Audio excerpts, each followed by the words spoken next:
Assalamualaikum warahmatullahi wabarakatuh. Perkenalkan, kami dari kelompok 9 akan memaparkan penelaahan butir soal, uraian, dan soal pilihan ganda. Nah, sebelum ke materi, saya akan memperkenalkan diri terlebih dahulu. Perkenalkan, nama saya Ryan Hidayat. Di sini saya sebagai moderator. Ada juga rekan saya, Bulbul Anjani, sebagai pemateri 1, dan ada juga Mutia Mudrika sebagai pemateri 2, dan yang terakhir ada Anita Rahmawati sebagai pemateri 3. Nah, pengertian analisis butir soal menurut Sujana 2016-135 menyatakan analisis butir soal atau analisis item adalah pengkajian pertanyaan tes agar peroleh perangkat pertanyaan yang memiliki kualitas memadai. Anastasi dan Urbina 1997 dalam Depdiknas 2008.4 menjelaskan bahwa tujuan utama analisis butir soal adalah mengidentifikasi kekurangan dalam tes atau dalam pembelajaran. Berdasarkan tujuan tersebut, kegiatan analisis butir soal memiliki banyak manfaat, yaitu 1. Dapat membantu para pengguna tes dan evaluasi terhadap tes yang digunakan. 2. Relevan bagi penyusun tes informal dan lokal seperti tes yang disiapkan guru untuk peserta didik. 3. Mendukung penulisan butir soal yang efektif. 4. Secara materi dapat memperbaiki tes di kelas. 5. Meningkatkan validitas dan reliabilitas soal dalam pelaksanaannya. Kegiatan analisis butir soal dapat dilakukan secara kualitatif dan kuantitatif. Analisis butir soal secara kualitatif menurut Depdiknas 2008.4 ada 2 teknik yang digunakan untuk menganalisis butir soal secara kualitatif, yaitu yang pertama yaitu teknik moderator dan teknik panel. 1. Teknik moderator merupakan teknik berdiskusi yang di dalamnya terdapat satu orang sebagai penengah. Berdasarkan teknik ini, setiap butir soal didiskusikan secara bersama-sama dengan beberapa ahli seperti guru yang mengajar materi, pengembang kurikulum, ahli penilaian, ahli bahasa, dan latar belakang psikologi. Yang kedua, teknik panel adalah teknik penelaahan butir 34 soal berdasarkan kaidah penulisan butir soal, yaitu telaah segi materi, konstruksi, bahasa atau budaya, kebenaran, kunci jawaban atau pedoman pelaksanaannya yang dilakukan oleh beberapa penelaah. 2. Yaitu analisis soal secara kuantitatif. Menurut Depdiknas tahun 2008.9 menjelaskan bahwa analisis soal secara kuantitatif merupakan penelaahan butir soal yang didasarkan pada data empirik dari butir soal yang bersangkutan. Pengolahan data empirik yaitu dari soal yang telah diujikan terdapat dua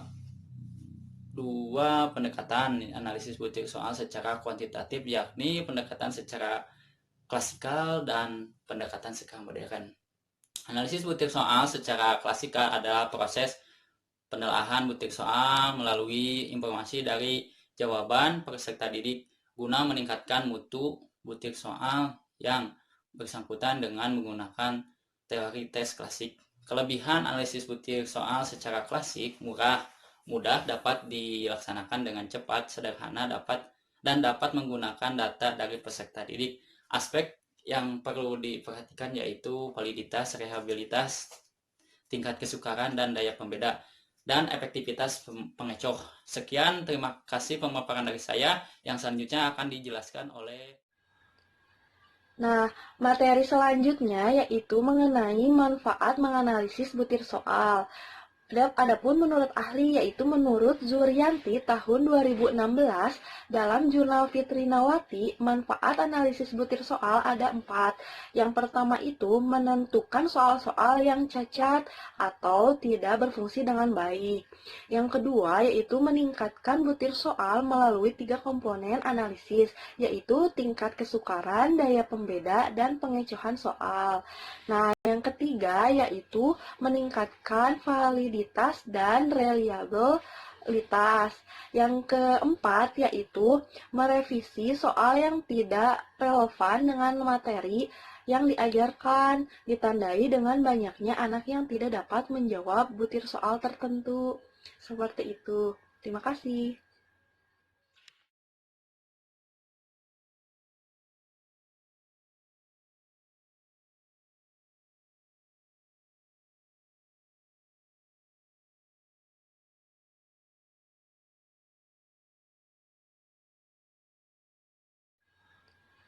Nah, materi selanjutnya yaitu mengenai manfaat menganalisis butir soal.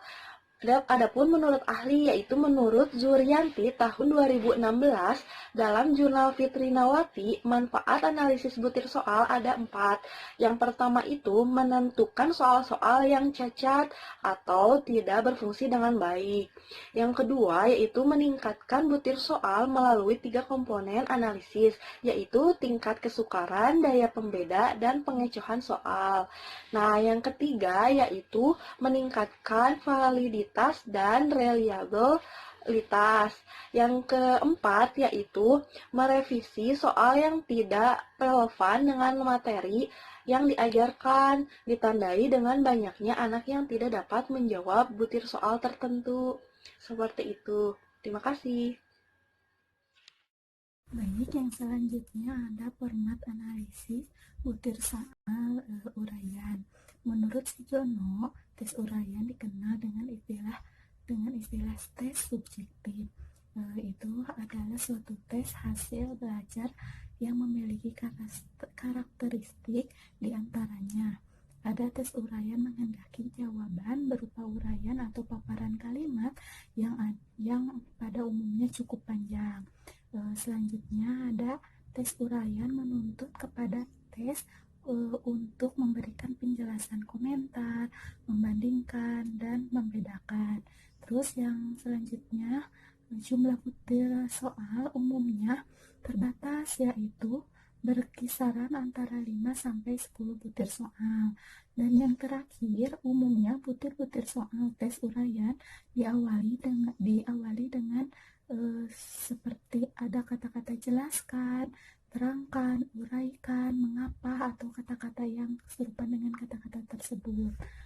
Lalu aspek untuk penilaian soal uraian itu menurut Depdiknas tahun 2008 ada 3 aspek yang perlu kita perhatikan dalam tes uraian. Yang pertama itu ada aspek materi, di mana dalam aspek materi ini berkaitan dengan substansi keilmuan yang dinyatakan dalam soal.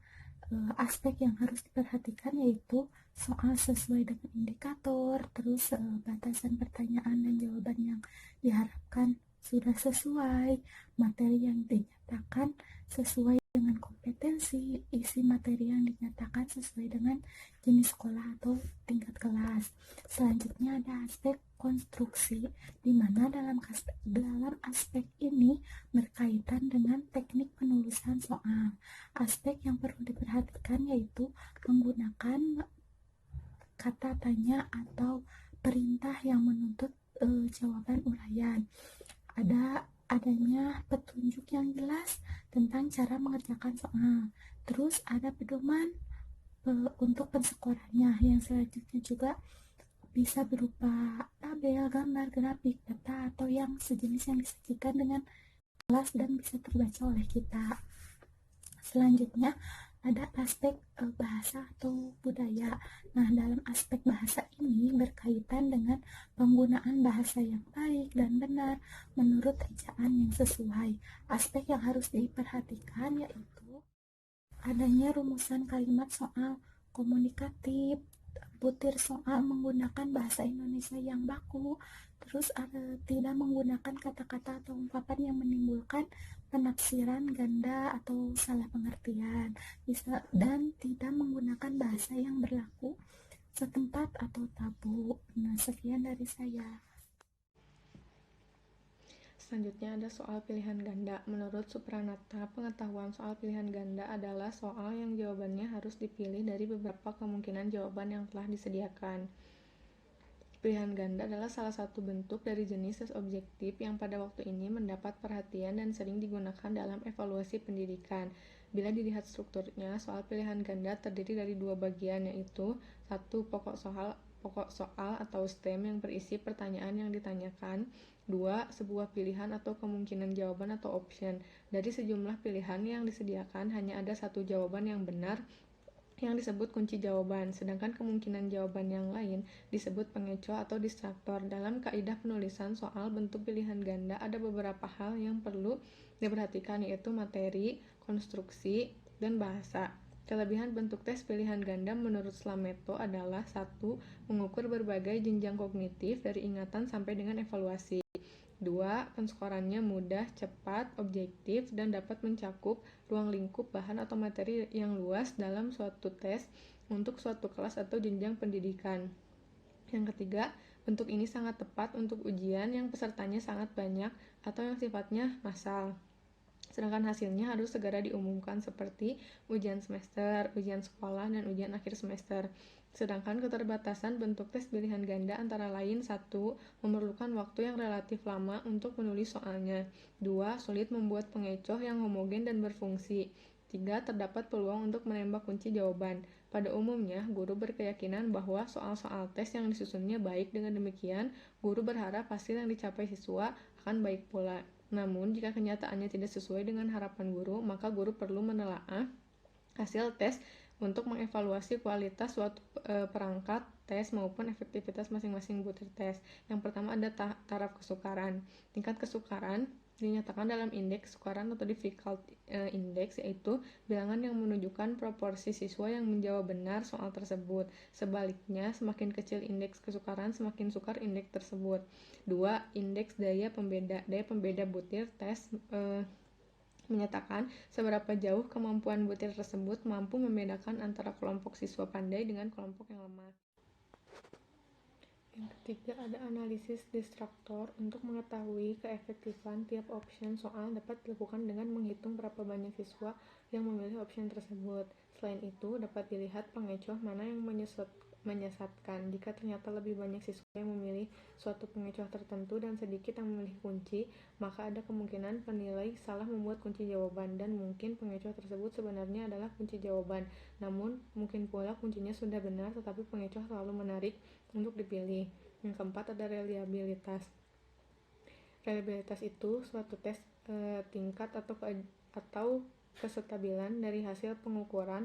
Alat ukur yang reliable adalah alat ukur yang apabila digunakan untuk mengukur hal yang sama berulang-ulang hasilnya relatif sama. Yang kelima ada validitas butir. Validitas butir yaitu suatu tes yang dikatakan valid jika mempunyai dukungan yang besar terhadap skor total. Skor tiap tes dapat menyebabkan skor total menjadi tinggi atau rendah. Dengan kata lain, suatu butir tes memiliki validitas tinggi jika skor pada butir tersebut mempunyai kesejajaran dengan skor total. Kesejajaran ini dapat diartikan dengan korelasi, sehingga untuk mengetahui validitas butir tes digunakan rumus korelasi. Terima kasih. Sekian pemaparan dari kelompok kami. Mohon maaf bila ada tutur kata yang kurang berkenan. Wassalamualaikum warahmatullahi wabarakatuh.